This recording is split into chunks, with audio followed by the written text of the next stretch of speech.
Hi అండి. మొన్న Monday రోజు మేము శ్రీశైలం వెళ్ళామనమాట. మాకిక్కడ శ్రీశైలం ఇవి గేట్స్ ఎత్తారని అస్సలు తెలీదు. మామూలుగా దర్శనం చేసుకుందాము. ఫస్ట్ 2024లో తొలి శ్రావణ మాసం స్టార్ట్ అవుతుంది కదా మండే నుంచి. చూద్దామని వెళ్ళాము. దర్శనం మంచిగా అవుతుంది చేసుకుందాము అనేసి వెళ్ళేసరికి ఇంకా ఈ వ్యూ అనేది ఎక్సలెంట్ అండి. అసలు ఎంత బాగుంది. మేము వెళ్ళేసరికి ఏదో మంచు కురుస్తున్నట్టే అయిపోయింది. కొంచెం భయం కూడా వేసింది. బట్ ఆ వ్యూ చూడడానికి ఎంతమంది వస్తున్నారంటే ఫుల్ ట్రాఫిక్ జామ్ అయింది. స్పెషల్లీ దర్శనానికి గురించి కాకుండా ఈ వ్యూ చూడడానికి ఎంతమంది వచ్చారో. అంటే ఎన్ని గేట్స్ ఎత్తేసారో చూసారా. ఈ టర్నింగ్ కూడా చాలా కొంచెం ఎక్స్పీరియన్స్ వాళ్ళు మాత్రమే దీన్ని ఇక్కడ డ్రైవింగ్ చేయగలరు. నార్మల్ లాంటి వాళ్ళు చేయాలంటే భయం వేస్తుంది.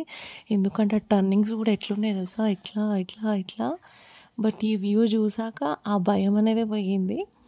అసలు ఎంతమంది పబ్లిక్ తెలుసా, ఫుల్ ట్రాఫిక్ జాము. ఆ పైకి